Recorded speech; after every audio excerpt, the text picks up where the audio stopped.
are live. Welcome to the NBA Strategy Show. It is Monday, December 20th. I am Josh Engelman. I am joined by Adam Scherer. We are brought to you by Yahoo Fantasy Sports.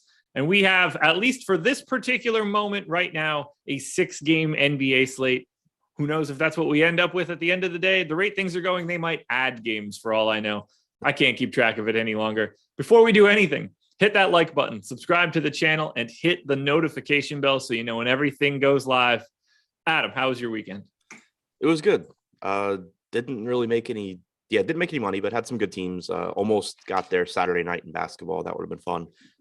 Football went, I feel like football went pretty poorly for like a lot of people yesterday. I didn't see a lot of names I recognized at the top, so that makes me feel a little bit better, but excited to be back to basketball and I guess showdown football for the next couple of days.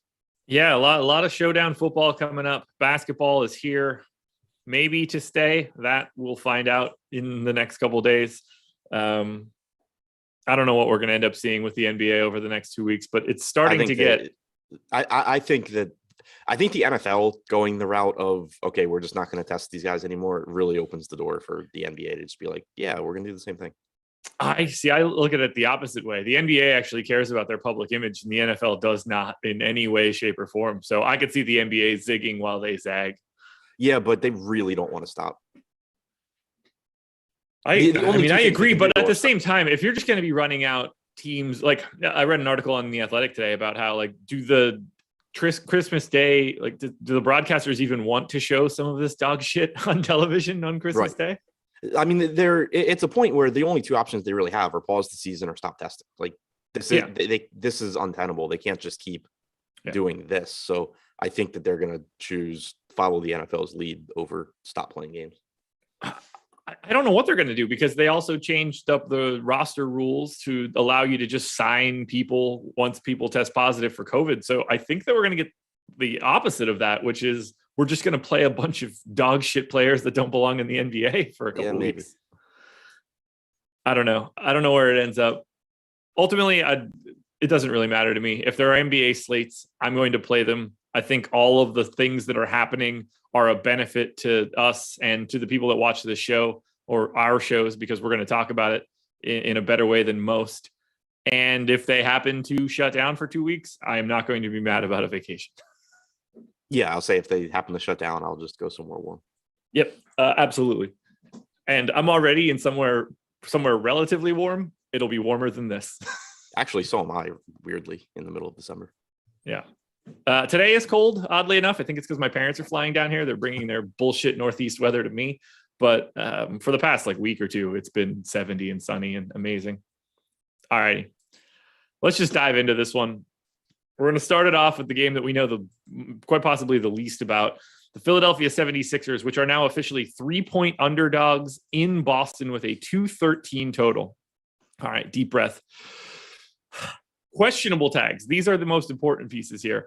Tyrese Maxey, Danny Green, and Joel Embiid are all questionable, not with COVID.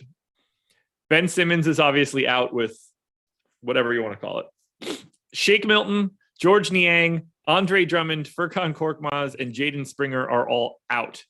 Paul Reed, Miles Powell, and Aaron Henry are all active. Allegedly, Charles Bassey is labeled as with the G League. I'm going to go out on a limb and assume that he's going to get with the real team today. That seems preposterous that Charles Bassey would be with the G League at this point, but I'm going to assume that he is currently the backup center if Joel Embiid plays. We have no other choice right now for Philly. We have to assume that Embiid, Maxey, and Danny Green are playing, correct? Yeah, I think so. Also, okay. Why aren't they on the official injury report? They haven't played in like 3 days. They were supposed to play yesterday, and that was postponed, is the way that I'm understanding it. So they just decided to pretend they played a back-to-back and not submit an injury report? That's the way that I'm putting it together in my head. Okay. I don't have another answer for you. So if you want to hypothesize, go for it.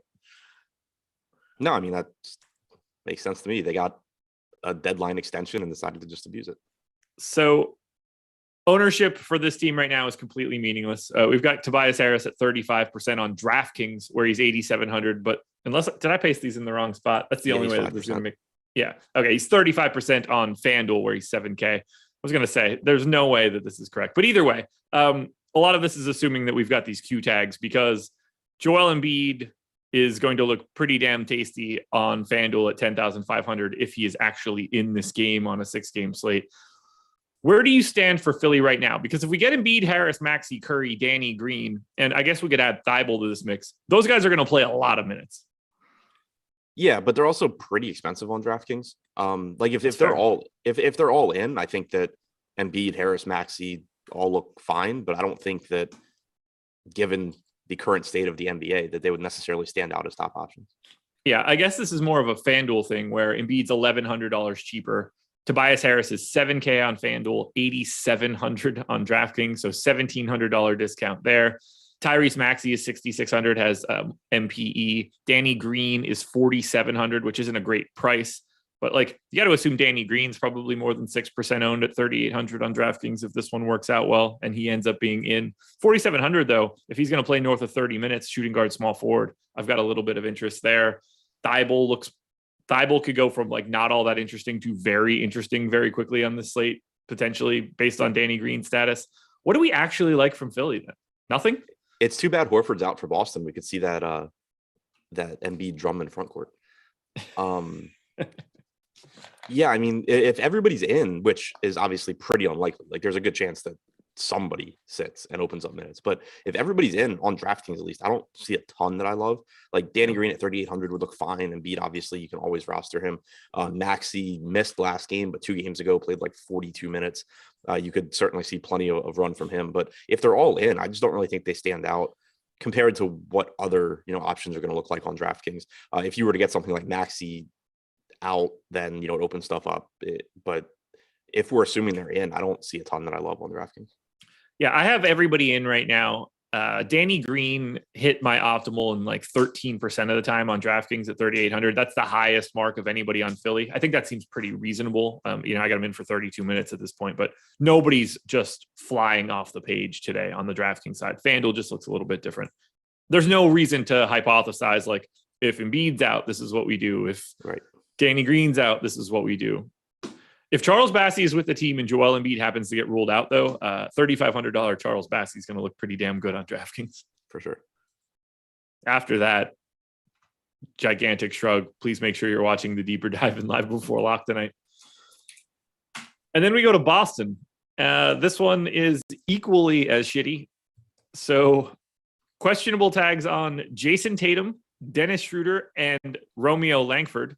We have no Al Horford, Josh Richardson, Grant Williams, Hernan Gomez, Jabari Parker, Broderick Thomas, or Sam Hauser. So assuming all of the questionable tag guys are in for today, what stands out most to you from Boston? So Tatum's price got jacked up. He went from I think he was 9K or 9,400 last slate to 10.5 on DraftKings. Makes him look pretty unappealing. Assuming he plays. Jaylen Brown last game, trying to pull up. All right. So Jaylen Brown last game played 32.5 minutes. Still makes me a little bit cautious there because, we had seen him play about 32 minutes when he first came back from injury, then shorthanded. They still played him 32.5. Like, I think there's certainly a chance he gets ramped up to like 34, 35 minutes, but I'm not positive. And then he's relatively expensive on DraftKings as well. Marcus Smart at 5,500, I think, looks decent. He's likely to play a bunch of minutes. If Schroeder is out, there could be a little bit more offensive opportunities for him. If Tatum were out, then he would look better as well. So he's somebody where I think just kind of regardless of who's in or out, he looks decent. And then as you start taking guys out, he just looks better. Schroeder, if he's in, I think looks good at 6,200. The front court with Williams and Ennis, Cantor, Freedom is decent as well. You got 29 minutes last game from Williams. You got 21 from Freedom. And then you have this Philadelphia front court that I'm assuming is going to have 2 centers. I don't know. Maybe not. We'll see. Yeah. But they could have 2 or 0 at this moment. And both of those things are realistic outcomes. Right. If we're assuming the guys are in on Philly, then, $3,600 for Ennis Freedom looks pretty good. Yeah. Oh my God. This is another one. Look, this game's the 7:30 start. It's the one we're going to get information on prior to it. Adam and I speculating on the different machinations of guys being in or out is completely meaningless right now. There's a decent chance that we lose more guys in Boston and Philly today, more so than anything else. How many guys do you think we lose just during this show? In this game or in all games? All games. I think we get at least one today while we're alive. Yeah, I mean, I think the line at this point is always like 1.5. Evidently, Louisville and Kentucky are going to be canceled in college basketball. Oh, good. Yeah. Not that I care. Yeah. It's just. So we will be talking about this one at 5:30 tonight on the Deeper Dive, 6:30 for Live Before Lock, where we will have a much easier time trying to figure out who is actually available for Boston and Philadelphia. Every little trickle down piece here is massive. I will say this, barring Robert Williams being ruled out, he's going to look really good on FanDuel. 5,600 also has the power forward eligibility. Massive on FanDuel for today. I don't have anything else here for this game. Not me either. We could talk about this game for an hour or for no time whatsoever, and both of those things would have been equally valid. Baker Mayfield and Case Keenum both still out tonight for the Browns. Who's the quarterback for the Browns then? Nick Mullins. Okay. Former San Francisco 49er great. He's not even like former San Francisco 49er average. I think he had I think he had one game where he came out of nowhere and was just elite. Yeah, it tends to happen for these backups. Every once in a while, you step in shit and then you're still just terrible. All right. There's the official announcement. Louisville and Kentucky postponed. But you know what's not postponed? Multiple shows at Awesemo.com and our Awesemo YouTube channel. Coming up immediately after this, 11 a.m. NFL Strategy Show, Week 15 Recap Edition. Adam will be around for that one. We've got the Awesemo Betting Show at 1 p.m. We've got the Yahoo NFL Show at 3. And then, because we're back in the life of COVID, NFL Live Before Lock at 4 p.m. Eastern Time. We've got the NBA pre-show at 5. Adam and I are back again for the Deeper Dive at 5:30. We have the NBA Live Before Lock show at 6:30, and then NFL Live Before Lock round 2, 7:15 Eastern Time tonight. NBA player rankings are free today. NHL player rankings are free today. NFL top plays are free as well. Now we can get into a little bit more. One or two of these games actually has healthy teams, so that's fun. This one isn't one of them. Houston's taking on Chicago. The Rockets are 8.5-point dogs in Chicago. Now, we'll start on the Houston side.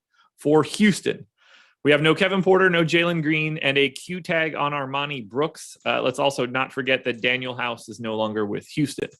On the Chicago Bulls side, slightly different. Q tag on Derek Jones. He got hurt yesterday, hurt his hamstring. I don't think he's playing at all today, but we won't have that officially yet. Matt Thomas is also questionable. We have no Zach LaVine, Dosunmu, Troy Brown Jr., Alize Johnson, or obviously Patrick Williams. So we will start on the Houston side. No one on Houston is in double digits in ownership. Highest owned guy is Christian Wood at 8%. What are you doing with Houston? Josh Christopher, if Kevin Porter is out, should be getting some ownership. You mean Armani Brooks? Yeah, that's what I meant. Okay. Yeah. Porter already out. Armani Brooks. If Armani Brooks is out, Okay. Josh Christopher started last game. He replaced TJ Augustine. He played 28 minutes, including getting a little bit of garbage time run. But I think it's likely that if he starts, you're getting 28 to 30 minutes from him. He's only 3,900 on DraftKings, so that's a spot that I would pay attention to. But if Brooks is in, then it does take some minutes away. I mean, even if Brooks is in, you could see Christopher start there. In which case, he would look fine.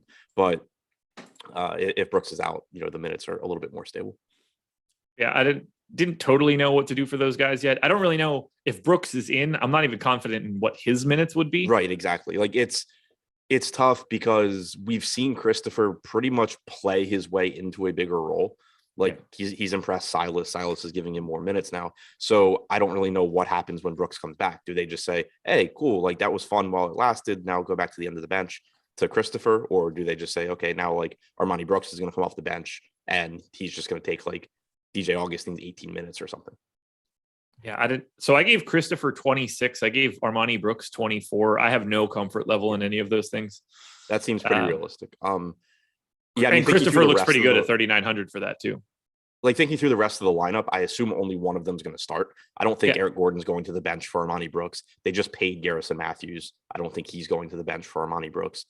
So I assume only one of those two is starting. I would agree with you. Again, we'll probably know a little bit more because if Brooks is just out, then this decision gets a lot easier. And Josh Christopher likely becomes one of the better value options on the day. Shooting guard, small forward, 3,900 on DraftKings. That's going to play a lot. Christian Wood is 8,200 on FanDuel, has that power forward center eligibility. I love him in this spot. His rates are all just significantly higher with no Jalen Green and no Kevin Porter Jr. on the floor. I'm assuming you don't have too much to add there on Wood on FanDuel. No, even on DraftKings at 8,800, he looks reasonable, but you only have center eligibility. So yeah, always more difficult to get there. I didn't have anybody else from Houston that popped all that much. So we can get out of Houston here and move over to a team that is popping quite a bit. Lonzo Ball, DeMar DeRozan, Nikola Vucevic, Alex Caruso, Javonte Green, and, well, we can stop there, but at least on FanDuel, Kobe White on DraftKings, where he's only 3,700, is a little bit different. All of these guys are either 12% owned like Kobe White, or if you're DeRozan, Vooch, Caruso, and Javonte Green, about 25% across the board. Some of those guys get to 30% or more on the FanDuel side. I completely agree with all of it. Ball, DeRozan, Vooch, Caruso, Green, Kobe White. These guys should be getting a lot of ownership today. Yeah, completely agree. Caruso, DeRozan, Vooch, Lonzo, White. We know these guys are all capable of producing at a high level. Javonte Green, not so much, but he's 3,100. He's likely to play a bunch of minutes. He started yesterday, played 34.7 minutes. Now you get a very good matchup against Houston. It's one of those spots where, on the one hand, is it likely if you don't play Javonte Green that he puts up a raw point score that you have to have? Probably not. But at 3,100, close to the absolute flat minimum, it's just, you're able to get so many other pieces into your lineup that if he does happen to go for like 23, 24 points, which is pretty horrible in 35 minutes, it's still likely that that's a really useful piece. So he looks really good, even, just based on the likely playing time relative to salary. I don't have a lot of preferences here. On DraftKings, it's kind of weird just because you get Lonzo, just point guard, DeRozan, just power forward, Vooch, just center, Javonte Green, just small forward. But I think they all look really, really similar. Like, they all came out of my Sims basically around 20%. So I'm happy to just mix and match. Do you see anybody that like immediately jumps out to you more than others? No, I'm with you. Like, I'm happy to mix and match. Kobe White only getting 12% ownership is kind of interesting. That's one thing I would point to here, right? Javonte Green, 3,100, not that good from a DFS standpoint, getting 28%. Kobe White, $600 more, getting 12%. Yesterday, we saw 24 minutes for White, 34 for Green. What if they close White over Green? There's no real reason that they can't. Yeah. And you're getting that. Yeah, this is Houston. Right. And yeah, I mean, they've been playing DeRozan at center this year. I don't think they mind, going with like a Lonzo, White, Caruso, DeRozan, Vooch lineup. So it's certainly something that could happen. And in that case, you're getting, let's call it 28 minutes from both of them. Kobe White just looks like drastically better if he plays the same number of minutes as Javonte Green. So that's something to keep in mind there, ownership wise. You also could, if you, again, larger field tournaments, if you're just trying to play the game where, okay, what if something weird happens? McKinney is essentially the same price as Green. If Green were to play poorly, get benched, get in foul trouble, whatever, pretty good chance McKinney steps up as just a kind of jack of all trades, really the only bench wing that they have type of spot. And you get, more minutes from him. So I'm not saying, you shouldn't be prioritizing him, but I think that it's a situation where it's not going to take much for McKinney to end up playing a bigger role tonight than people expect. Also, flat minimum 3K Tony Bradley. You should not be expecting a ton out of him, generally speaking. But again, when you're super shorthanded like this, some Vooch foul trouble away from Tony Bradley falling into some extra time at the flat minimum isn't the craziest thing in the world. What? I said maybe. Yeah. Don't know. One of those things where you see it after the fact. Tony Bradley scores 30 fantasy points in 19 minutes or something like that, and all of a sudden it matters. Vooch foul trouble is also a possible argument for McKinney. Yeah, for sure. Yeah, they can just go to DeRozan at the 5. Right. You never know. Which is kind of the point that I'm making with McKinney. Like when they're shorthanded and he's like literally the only other wing. And we know that Chicago's fine playing small and they're going up against Houston. Like literally anything that happens to any of these starters, you could just see McKinney just jump into a big role. Absolutely. But when it comes to the starters, assuming Kobe White is still coming off the bench here, I think all 5 of them look really, really good. Can't really say that you should get away from anything here. Kobe White, by the way, 5,100 on FanDuel. You can kind of get away from that one. Still fine in tournaments, I think, but yeah, not nearly as appealing. No, 5,100. You need the minutes at 5,100. Right. Yeah, if Kobe White plays his normal role at his DraftKings price, he's a good play. If he plays his normal role on FanDuel, you either need him to shoot really well, in which case it would be weird for him to play his normal role because he's probably going to get more minutes, or it's probably not going to really work out. Yeah. Fascinating game here. Really great spot for Chicago. Hard to not look really good against Houston. All righty. Keeping it moving. Well, the good news for this next game is that Oklahoma City and Memphis don't really have any problems when it comes to COVID. The bad news is Oklahoma City's team looks like they've been ravaged by COVID. So everybody for Oklahoma City is available today. That is amazing right now if you think about the status of the league and just like looking at general depth charts. On the Memphis side, we have a Q tag on Brandon Clark, Aldama, and Sam Merrill. These are all like normal injuries. Zaire Williams is out for COVID. He's the only one. Ja is also still out. So we'll start on the Oklahoma City side where, stop me if you've heard this before, Josh Giddey is a reasonable play on FanDuel at 6,100. This is just like a permanent thing now. Shai Gilgeous-Alexander is 10 to 15% owned across FanDuel and DraftKings. No one else is pulling any ownership in the double digits. What do we do with Oklahoma City, a team that is at full strength and still looks like they have no one available? I have virtually nothing on DraftKings. You can always get to SGA in tournaments. He has a high ceiling, but he's 8,600. You're absolutely paying for that ceiling. Same goes for Josh Giddey at 7,200. It's just really, really tough sells on those guys. Dort, kind of the same thing at 6,100 when everyone's healthy. Baisley was moved to the bench last game, which doesn't really open anything up because it just gave you 18 minutes of Aaron Wiggins in the starting lineup, 24 minutes of Baisley off the bench. None of that is useful. It essentially just takes a player away from a DFS standpoint because we've been able to take some shots at a cheap Darius Baisley when he's playing 30 minutes, but coming off the bench, that's not likely to happen. So I have essentially nothing from OKC. Yeah, you'll work your way through a SGA, Dort, and Giddey from time to time because those guys are going to play 30 minutes. None of that even looks good. I think probably the first spot where I would throw darts at Oklahoma City on DraftKings is honestly the Jeremiah Robinson Earl at 3,300 with power forward eligibility.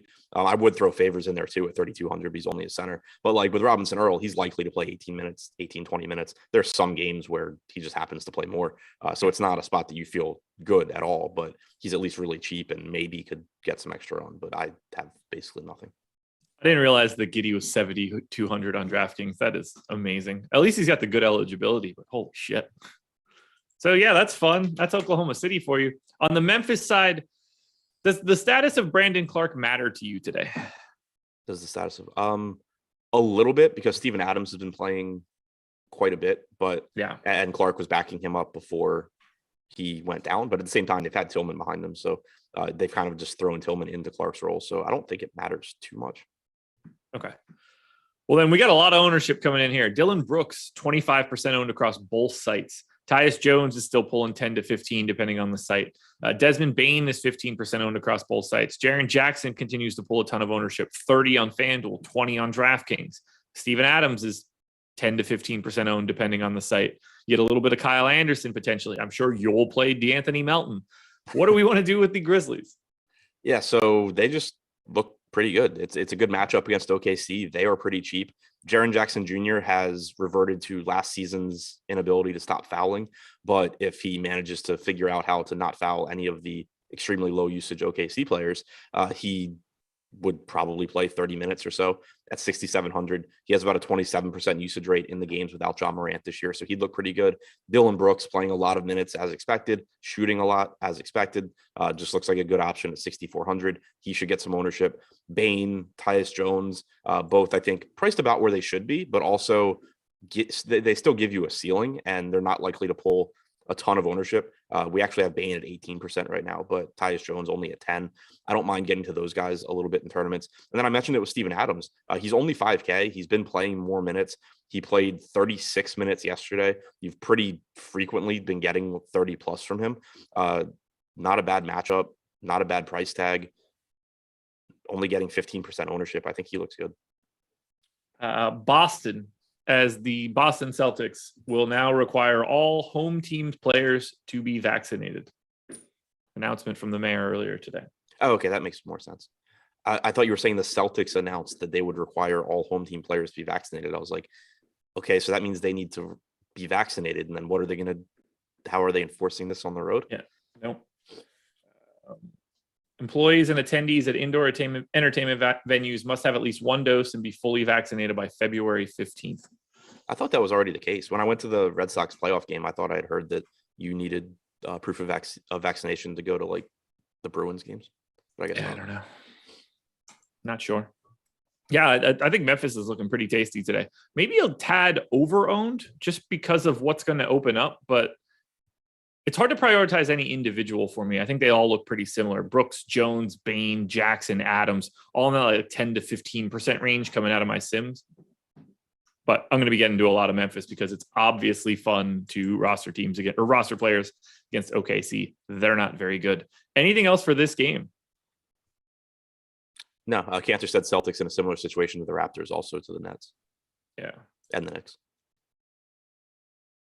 I saw that hockey, like international travel now. You can't go or something like that. Or they I think postponed all those games or something. Yeah, they're not crossing the border until after the Christmas break. I think so. From what I kind of gathered from when Golden State was playing Toronto, I think the issue is that Canada is basically mandating quarantines if you test positive. So I think these teams are like at risk of legit losing guys if they test positive while they're playing like the Raptors or the Leafs or whatever. Okay. I don't know. I got nothing. What I do know, Adam, is that Yahoo is the presenting sponsor of this show. We have partnered with them for a pretty good offer. Better than pretty good. Really, really good offer. You can get 1 free month of Awesemo Plus Platinum. There's a link at the top of the screen that you can see to get you a little bit more details. The link that you want to click on is in the description of this video. Click it. If you need immediate access, email support@awesemo.com. We can get you set up. But you can get a $100 first match deposit bonus with Yahoo as part of their 12 days of winning when you use the promo code XMAS100. X, the letter X, MAS 100. That's one big word. Get up to $100 instant match deposit bonus, plus that 1 month free of Awesemo Plus Platinum. You could use that bonus to enter tonight's 100K Monday Night Football Baller. We've got DFS tools and projections designed specifically for Yahoo on our website that will help you out. So make sure you're checking it all out. Thank you to Yahoo for being our presenting sponsor. Now we're moving on to the Charlotte Hornets, 11.5 point underdogs in Utah, 234 total, which you would think is going to bring all sorts of fantasy points. The highest owned player for the Charlotte Hornets on either FanDuel and DraftKings right now is LaMelo Ball at 9,600 on DraftKings, where he is 7.4% owned. Are you rostering anybody from Charlotte with any sort of volume today? No. Brutal spot going into Utah. I mean, it just, when you think about this in the context of the slate, it just has so many things working against it. It's the worst matchup probably on the slate. It's a team that has gone from being decimated to being essentially fully healthy. They did lose Cody Martin yesterday, but that shouldn't really matter from a DFS standpoint. They're priced up. They're getting healthier. They're on the road at Utah. in tournaments, if you want to take shots at some of these guys, it's fine. LaMelo, we know, is really good. It's still likely he plays like 30 to 32 minutes. Bridges getting around 37 minutes at 8K. Rozier at 6,500. Hayward, those guys all look okay, but there's just like a million guys in this price range I would get to before I get to Charlotte. Yeah, I don't know how you prioritize anything here. Cross your fingers on the $5,500 PJ Washington at 2% ownership. Like, that's the kind of score that can get blown out of the water, but who the hell knows how long he's going to be out on the floor. Yeah, they're not even playing him all of the minutes that Plumlee's not out there. I know, it's not ideal. Yeah, because 2 games ago he played 24. Last game in the first half, second half is pretty much meaningless because of the score, which now that I see it kind of pisses me off because I had a really good DraftKings team with Miles Bridges not playing in the fourth. But in the first half, Plumlee played about 8.5 minutes. Washington played about 12 to 12.5 minutes. So that's 2 games in a row that you've basically seen a 24 to 25 minute rotation for PJ Washington. Not ideal. Keep your eye on it, everybody. So the Utah side of this game, they're massive favorites. They have the highest implied total on the slate by a mile. It's a lot to like here, but I don't know about priorities. So I would say Donovan Mitchell for 8,500 on FanDuel is a priority. At 9,700 on DraftKings, he looks good, as does Gobert, O'Neal, Bogdanovich, Mike Conley, Jordan Clarkson, Joe Ingles, Rudy Gay. I think you can get to most of Utah today. They look pretty nice because facing Charlotte is as good as it's going to get. Yeah, great spot. And for the most part, the pricing is reasonable. Like 9,700 for Donovan Mitchell on DraftKings is reasonable. It doesn't stand out as a great value or anything, but it's still not a bad price point. Gobert at 9,200 should just absolutely wreck this front court. Mike Conley, Bogdanovich look good. Clarkson at 5,200. It's pretty likely. I mean, with Clarkson, a lot of the times, like when he plays well, he gets more run. Playing the Hornets makes it pretty likely Jordan Clarkson plays well, so you could get a couple more minutes there. And you mentioned even Rudy Gay, he's only playing like 18 to 20 minutes, but he's 3,600. He is likely to do well in the time he's out there. So no issues really getting to any of these guys. Thoughts on Whiteside on a day like today? If I'm playing 150 lineups, I probably have more than 0. If I'm playing like 3 lineups, I probably have 0. Probably. I mean, if you're playing 3 lineups and end up with Hassan Whiteside today, I want to know what happened from now. I played Jalen Noel in 3 max yesterday. I don't. I can't even like reference that. I have no idea who was in or out. He was like 0.2% on. Okay. But yeah, my point was I just randomly sometimes get like dart throw punts in my 3 max. But okay.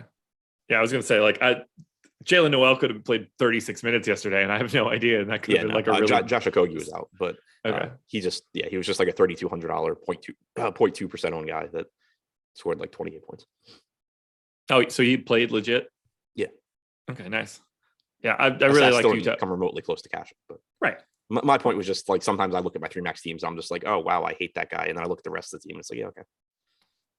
$8,500 Donovan Mitchell in this one looks incredible on FanDuel. That's a great price. Can't ask for much more against Charlotte. All righty, you ready to do this? The Sacramento Kings are 13.5 point dogs in Golden State, 223 total. For Sacramento, we have a Q tag on Rashawn Holmes. He got ruled out yesterday and didn't play. I'm going to assume that he is still also not playing with this eye injury. So no De'Aaron Fox, no Terrence Davis, no Davion Mitchell, no Marvin Bagley, no Alex Len, no Lewis King for the Sacramento Kings. For Golden State, Curry's back off the injury report, as is Draymond, Otto Porter, and Andre Iguodala. We still don't have Clay or James Wiseman with the team yet. However, we did just lose Andrew Wiggins to COVID, along with Jordan Poole, who is still out. So that's not fun. Well, it's interesting for Golden State. Sacramento is the real piece here. Some of the best plays you're going to find on the slate, unfortunately.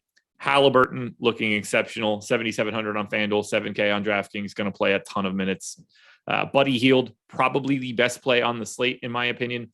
48% owned on FanDuel at 5,100, 33% owned on DraftKings. Harrison Barnes is 25-ish% owned. We've got 12% owned Chimezie Metu on FanDuel, where he's a 6K center. We've got 38% owned Chimezie Metu on DraftKings, where he's a $4,700 power forward. We have Tristan Thompson projected for no ownership right now. We should probably talk about that. He's I'm not. That's a good point. Maybe I was going to say at this rate, if Tristan Thompson is the starting center playing 28 minutes, you should play him at no ownership on DraftKings. But assuming Holmes doesn't play, I think Tristan Thompson looks really good as a value option. Mo Harkless is a value option. I will refuse to say that he looks good at it. Damian Jones, if we want punt centers, we've got one for basically every team. How are we handling Sacramento today against Golden State? Yeah, this is a really interesting team. They obviously look like really good values because they're shorthanded. They're missing De'Aaron Fox in particular. So not only are you getting more minutes for guys like Halliburton and Hield, but you're also getting more usage because of Fox being out. They also are likely to just get completely waxed by Golden State. And so there's a chance that for most of these guys, you're getting like 3/4. Like they're shorthanded, but they're not that shorthanded. They could easily, in the fourth quarter play essentially nobody. But the thing that makes me, and they're going to get a lot of ownership. So I do want to pay attention to the ownership here. Like yesterday on, I think it ended up being a 6-game slate, I think. So same size slate. You got like 60% ownership going to Metu. You got 60% going to Halliburton. The Kings were just like insanely highly owned, which they were really, really good plays, but they still can fail. So I do want to pay attention to the ownership. But one thing that brings me back to them and why I think that they are still really good plays, even with the risk of just being completely destroyed by Golden State, is even if you just were to say, okay, these guys don't play the fourth quarter at all, you're probably still getting 30 minutes from Halliburton, 30 minutes from Barnes and Hield, 30 minutes from Metu. So it's not like they can't outproduce these salaries in 30 minutes, given the opportunities that they're going to have. And then if we assume that the game, even if it's non-competitive, even if let's say they lose by 15 to 18, let's just say that they're down 15 the whole game, they're going to play in the fourth quarter. So there's still a good chance that you're getting a lot of run from these guys. They look really good. Golden State's, of course, good defensively, but this is also a very fast-paced game. So extra possessions here. Yeah. Halliburton, Hield, and Barnes, if this game is even mildly competitive, these guys are playing 36 minutes or more. Right. And if this stays competitive, you're going to need at least one, if not two. The Metu piece for FanDuel is just so hard for him to be just center eligible, which I don't get it. I don't know why it continues to happen. It doesn't make any sense. It's so stupid. And yet he's still going to get owned. How do you feel about Tristan Thompson though? Assuming Holmes is out. If Holmes is out, I think Thompson looks pretty good. Definitely, paying attention to ownership there. For example, Steven Adams is only $700 more. If Holmes were to be ruled out and you get, Thompson's ownership like surpassing Steven Adams or something, then which is like what we saw yesterday, then give me some Steven Adams. But assuming we're going to get 28 minutes or so from Thompson, I think he would look pretty good. You mentioned Damian Jones at 3K flat. You can't be confident in his playing time at all. He only played 11 minutes against Memphis. He didn't play all in the second half. But then yesterday, Keta wasn't even in the rotation, and Damian Jones played 20 minutes. If you're going to get a 28-20 split between Tristan Thompson and Damian Jones here, then 3K Damian Jones at no ownership is kind of appealing as well. This is going to be a just truly bonkers team to try to project tonight. Well, easy team to try to project, but 13.5 point dogs in Golden State is just lining them up they're going to score like 77 real points. So they're going to have, if we assume Holmes is out, they have 1, 2, 3. Oh, they got a lot. They got bodies. Yeah, they still have 11 bodies, I think. Yeah. No, I don't think that they're going to be trying to jam Robert Woodard and Nemius and Jamius and all these other creative players at the bottom of the roster. Put them in the game, but no, I was just thinking in terms of like how early can they just call off the dogs and say like, all right, you guys have been playing a lot of minutes. Let's take off for the next 18. Then we get to Golden State, where for the first time in forever, I'm going to actually play Steph Curry. He's 9,700 on FanDuel. No Poole, no Wiggins. He's going to do a little bit more out there. Not that he could do much more than he already does carrying this offense. 11-8 on DraftKings is a real discussion point, and I'm really interested to see where you land. After that, Draymond looking solid. Otto Porter is the guy that's pulling a ton of ownership. We could have a conversation about whether or not that should happen. I think it's likely that we still see like 11 or 12 guys from Golden State today. Let's talk Curry first. How do you feel about 11-8? I think it's going to depend on what else opens up on the slate, because what we know right now is that there's plenty of good mid-range plays because of guys being out. You have all of those Chicago guys against Houston. You have the Kings on the other side of this game. While their playing time may be a little bit risky because of blowout, in any sort of remotely competitive game, they're still going to look really, really good. So the mid-range is really, really strong, makes it kind of tough to prioritize paying, full freight for Steph. But there's also already some cheap value. There's probably going to be more that opens up between now and lock. And it's obviously a great spot for Curry without Wiggins, without Poole, going up against this god-awful Kings team. He could just very easily have 50 real points by the end of the third quarter here. So that makes him look great. He played 35 minutes in his last game against Boston. No real surprise there. He has benefited without Poole on the floor this year. His usage rate's up to like 35%. 482 minutes without Poole, 36.2% usage rate for Stephen Curry, 1.5 DraftKings points per minute. If you take Wiggins off the floor as well, 301 minutes, 35.1% usage rate, 33.5% assist percentage, 1.58 DraftKings points per minute. So like he does look really, really good. And we think about who else is on this team. We kind of mentioned that it's really scary for Sacramento. They might get blown out. You could get just a full team effort from Golden State. You could get a game where the Kings are just incapable of scoring. But realistically, if this is a game where like the Kings just get absolutely destroyed, there's not really anyone other than Curry that did it most likely. Yeah. That 11-8 price tag is Embiid's status will play like a bit of a role there because he's the only one that's even in sniffing distance of his raw point total for me right now. Right. Otherwise, you're dropping down to like Tatum, DeRozan area. Paul George is 10-8. That's not going to be all that appealing. Yeah, I mean, if you're gonna have the money to get to Curry, that's for sure. Yeah, you're gonna have the money to make good lineups with Curry. It's gonna come down to like, do you want two of the good Bulls guys, or do you want Curry and some like decent 5K guy or whatever? But yeah, I mean, does 25% ownership surprise you? No, I think that he's probably the best play in terms of just like I think we have Embiid projected a point higher. I think I would lean Curry between the two, but I think that they're close. I've got Curry 4 points higher, and I generally project Joel Embiid pretty well, like high, and right. I don't ever project Steph Curry highly. So yeah, I'm leaning with you on that one. And to your point, like if you just take Embiid out of the equation, Curry projects like 8 to 10 points higher than the next closest player on the slate. Yeah, I've got Tatum at 48, Curry at 54.5. So like there's a chasm there. And at 9,700 on FanDuel, I don't even have to talk about it any further. Like, yeah, I understand there's not a 3-point bonus. 9,700 on FanDuel for Curry is a really good price. Now he's in 49% of lineups. That's terrifying. But we're there. Let's talk about Draymond and Otto Porter. And I guess to a lesser extent, Andre Iguodala. Those are the three guys that are basically 15% owned on DraftKings. Do you feel good about that at all? I feel pretty good about Porter at 3,700. Okay.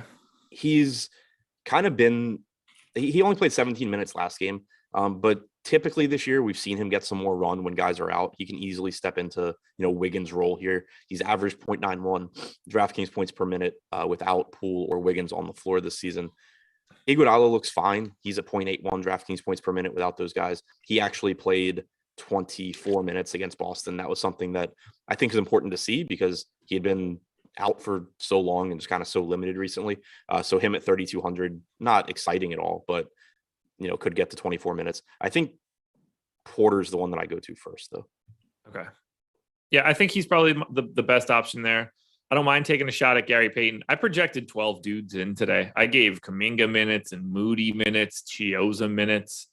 I don't trust, like, for this matchup against Sacramento, the way that this is shaking out, with two guys out, like, I feel like Kerr is just going to play everybody. Yeah, I think if you're active, you're playing for Golden State. Yeah. I mean, they played 12 against Boston 2 games ago. Yeah. Granted, it was 4 minutes for Kuminga and 5 for Toscano Anderson, but they played 12 guys. Yeah, I don't like it at all. Do you want to take any shots on anybody else? Looney, Lee, anything else there? I don't mind Looney. Last game he didn't, the Boston game when everybody was in, he didn't play his, 25 to 26 minutes, but he still got 21 minutes in only 3 quarters. Going up against Tristan Thompson and Damian Jones, I think you could potentially see like 26 minutes from Looney again. All right. Especially with them shorthanded too. Just it kind of makes, if they wanted to, you could kind of make things a little bit easier by just playing Looney a few more minutes and having, Draymond play more at the 4 and everybody kind of move up. The Orlando kid has a question. I think it's ignoring ownership. I think it's pretty easy, but Otto Porter or Javonte Green? Are we assuming Porter starts? I don't know. I don't even know if that matters. I mean, I guess it probably does. He could fall into 30 minutes. I think it's pretty close. I don't think they want to play. What's the most that he's been playing? Porter? 20. All right. So he played 30 on November 30th. Yeah. I know they're not really trying to do that all that frequently because when Iggy was if he plays 30 minutes, he's going to be out for weeks. Yeah. When Iggy was out, he was playing a lot. Yeah. Ignoring ownership. Oh man, that's tough. I think it's Javonte Green for me. I think it's really close. Yeah, so do I. Porter's minutes range today is pretty wild. Yeah, I mean, Alex has Javonte Green by like 2 points. I think that's reasonable. Because Porter realistically could play like 18 minutes. Yeah, I've got Javonte Green by 3 as well. But if you told me that Otto Porter played 29 minutes tonight, like that is very much on the table. And if that's the case, then it's by Porter by a lot. What's your guess at Golden State starting lineup? Curry, Draymond, Looney, obviously. I mean, if Damian Lee, Porter. So no Moses Moody? I mean, Moody started 2 games ago, right? Played 10 minutes. Yeah. I don't know. I think it could start anybody there. Yeah, I know. Yeah, I mean that's so. You said Curry, Lee, Green, and Looney are just starting. That's of course. Yeah. So who are the final 2 starters? You said Porter and Lee. Yeah. Yeah, that would be my guess. Also, it's probably It's probably that Moody would be my and guess. Kuminga. And then if I had to bet against or if I could bet against myself, I absolutely would. Yeah, that's going to be Kioza and Bielitsa. Right. Yeah, that's no confidence there, but that would be my first guess. And no guesses have like primary guesses either. That they're all just maybes. That's what it would be if this were a team that didn't have a coach that was just like, yeah, we're going to roll over the Kings and I can just pick names out of a hat and it doesn't matter. Steve Kerr might start today. Right. Anything else here? No. I do want to touch on one quick thing for you guys. If you're interested in playing college football DFS, you can use the promo code bowl season. One big word. You can get 50% off of our college football DFS projections. That's $25. That's all caps, one word. This is only valid through Wednesday, so you want to take advantage now. If you're trying to play college football DFS for the bowl games, make sure you're using that promo code when you sign up. Closing it out now. The San Antonio Spurs at the LA Clippers. For the Spurs, it's a Q tag on McDermott, tooth infection. So no COVID there. Zach Collins obviously still out.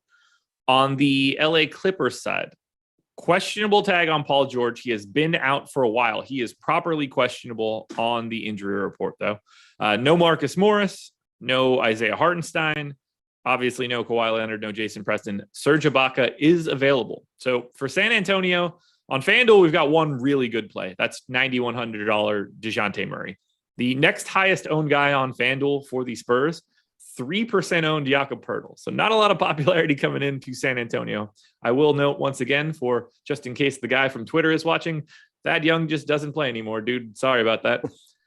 On DraftKings, 10% owned Murray, White, Johnson, Poeltl. What do you want to do with San Antonio here? I think Murray and Poeltl look the best. They're appropriately priced. Murray is certainly in the Donovan Mitchell category where it's just like, yeah, if I get there, cool. Ideally, I can find, I can reconstruct my lineup to get the Steph Curry, but that won't always be the case. And Murray, Mitchell, those guys give you, 50 fantasy point ability at that salary. Poeltl played 33 minutes yesterday, lost some run to garbage time as well. He doesn't even really have a backup anymore. They're like going half by half with Landale and Eubanks. I only mention that just because clearly they are not enamored with either of those guys. Makes it a little bit easier for Poeltl to just play as many minutes as he can. So I think he looks pretty good. Derek White really, really struggled yesterday, but he has played better in general lately. Usage rate's been up, production's been up. When he plays well, he can get 33, 34 minutes. So I would throw him in as like the third piece here at 6,500. Yeah. 1.11 fantasy points per minute over the past 30 days for Derek White. It's definitely looking a little bit better. Unfortunately, for anybody that wants to play Derek White on FanDuel, he's 8K. That doesn't look great. No, not so much. I got him in 3 lineups right now, which seems pretty reasonable, but 8K that is a healthy salary. 6,500 looking a lot better there. If McBuckets doesn't play, all right, let's put it this way. If McBuckets does play 3,700 on DraftKings, do you have any interest there? Not really. Like he might end up in a few lineups if you're playing 150, but there's a lot of guys that I'd be more interested in. I'm more interested in if he sits, you get the Lonnie Walker and Devin Vassell pieces opening up. Right. That's what I was going to say. Who do you prefer in that duo? Whichever one's lower owned. So like the way it worked out for me yesterday was I had similar amounts of Vassell and Walker, but as a result, I was over the field on Walker, under the field on Vassell. Probably would end up being the same kind of thing here. It played out yesterday pretty much how I expected it to. You got 28 minutes from Vassell, you got 25 from Walker. So I expect it to be a similar thing here between those two, and it basically just gives them the same range of outcomes. 4,100 for Vassell, 4,200 for Walker. Over the past 30 days, Devin Vassell, 0.87 FanDuel points per minute. Lonnie Walker, 0.88. Good luck figuring out which one you're supposed to take. Same damn dude today. I guess Lonnie Walker is slightly more interesting from a roster perspective because he's got shooting guard, small forward instead of small forward, power forward. That is basically the only deciding factor here outside of ownership. Anything else for the Spurs? Nope. On to the Clippers now. Obviously, the status of Paul George is very important here. It's important how important is Paul George's status for you on DraftKings where he's 10-8? Doesn't matter a ton. Like, okay. Because it's not that George would be a bad play, or whatever. Like, it's not like it's an egregious price tag, but the thing is that I think on this slate, the $1,000 between him and Curry is functionally the same, because there's so much value elsewhere. It kind of just from a whole roster standpoint comes down to like, do I want Steph Curry or do I want Paul George? And I just like, there's going to be an ownership discount, but I don't really think they're in the same ballpark. All righty. Do you have any lean as to whether or not he's playing or not? No, I didn't think so. Okay. I mean, I'm going to assume he's in until I hear otherwise. They've been pretty good about giving us that information early, but with this being a 10:30 game, early might still be halfway through the slate. Paul George is 8,900 on FanDuel. That is a very interesting price tag if he's able to play. So be aware of that. Reggie Jackson's pulling a little bit of ownership on FanDuel. Zubats is pulling a little bit on DraftKings. No one else is pulling anything substantial, but a lot of like 5%ers. Batum, Mann, Kennard, Ibaka, perhaps flat 3K, power forward, center eligible. Talk to me about the rest of this Clippers team. I think the center position is pretty interesting with no Hartenstein because it could go. So no Marcus Morris too. Right. That's what I say. There's no Hartenstein, but there's also no Morris. So it makes it a little bit more difficult for them to run the small lineup. If Paul George were out, it makes it even more difficult because you're just getting shorthanded on the wings. I think it's pretty likely that you get 48 minutes from Zubats and Ibaka. So that either means Zubats is playing a bunch of minutes at 4,900 and looking really good, or it means Ibaka is playing like at least 20 minutes at 3K and looking pretty good. Like you said, power forward eligibility as well. So I like both of those guys. I don't think on this slate I would play them together because they could play alongside each other, but I don't expect them to. And there's enough value elsewhere. But this is a situation where like if you give Zubats 28 minutes and you give Ibaka 20, they both actually project as solid options. Oh yeah. Ibaka in particular at 20 minutes is going to be real interesting. Zubats I have in for 26. I did not go the full 48 there. I don't know, but that's something that I'm going to explore throughout the day. I don't have a firm lean as to what they're going to end up doing here, if they go small or not. Feels like they would go. I feel closer to you going 48 than where I'm at right now. Yeah. I mean, it doesn't hurt either that you're going up against 48 minutes of Pirtle, Eubanks, Lansdale. Yeah. Yeah, well, I'm sure today's the day they'll go Thad Young or Right. Keldon Johnson at the 5. So stupid. Anything else for the Clips? Just keep an eye on the Paul George news. Like if Justice Winslow were to start, he's only 3,400. He did play 25 minutes last game as a starter. He closed. Never mind. Yeah, he played the last few minutes of the game, but so like that's possible. But you could also just see Batum slide back into the starting lineup. All righty. Injury report video in a little bit. Yeah, football show next, then tournament plays video, then injury report video, then deeper dive tonight. All righty. Well, that's where we're at, folks. Buckle up. We're going to be in for a wild ride, I assume. That's how this has been over the past few days. Good luck tonight, everybody. Enjoy the rest of the slate. Make sure you're watching all of the content. It's going to be important. And if you are playing tonight, you do not want to miss the deeper dive or live before lock. Go watch the contenders videos, Adam's GPP videos, all that good stuff. Go to the channel, subscribe. You know the goods. We're out of here. Peace.